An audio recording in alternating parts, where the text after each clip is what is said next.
for the longest time, it was one of the more obscure culinary traditions, no? And when you talk about it and how interesting and great it is, you wonder why not more people around the world are into it, and why there aren't more Filipino restaurants overseas. You work in Paris. You might have a perspective on this. Why is Filipino food comparatively underappreciated?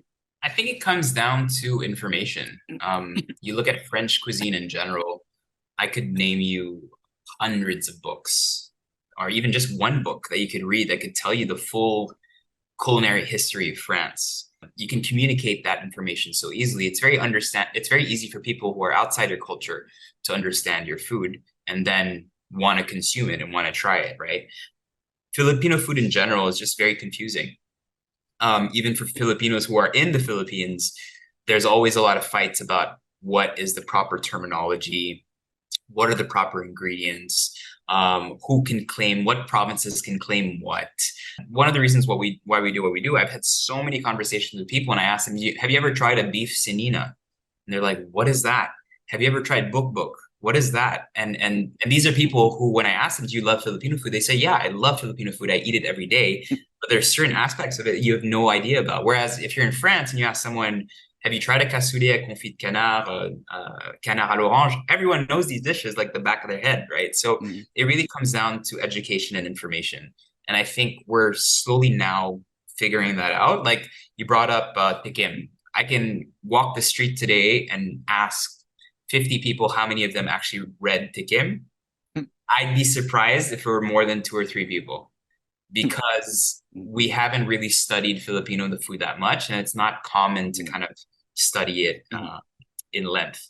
And that's one of the reasons why we put up Feature, was to really try not to fix that, but try to kind of, you know, be part of the conversation, or start the conversation about Filipino food, show people the variety, hopefully inspire certain chefs or restaurateurs to look into certain facets of the Filipino food more, and start serving that in their restaurants, in their bars, and have the consumers be educated to be able to choose those things when they see it on menus, right? That's how you start kind of this snowball thing. You need people who make it, you need people who eat it.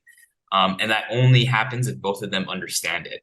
And I think through the videos that we do, or through all the work that's done by other food historians or food writers and things like that, eventually we will get there. But as a country, we first have to know our food a bit more intimately and not fight about it all the time. Like, and I feel like people here fight about food all the time. Like, it's like, oh, you know, we have tamales, and then Cavite is like, well, we have tamales too. Samar has tamales, and then Quezon has tamales, and they're all fighting on who makes the right one. Where you have to kind of come to a point and be like, hey, can we all agree that we're right? It's just that this is the tamales of Pampanga, and that's the tamales of Cavite. This is the adobo of Bicol.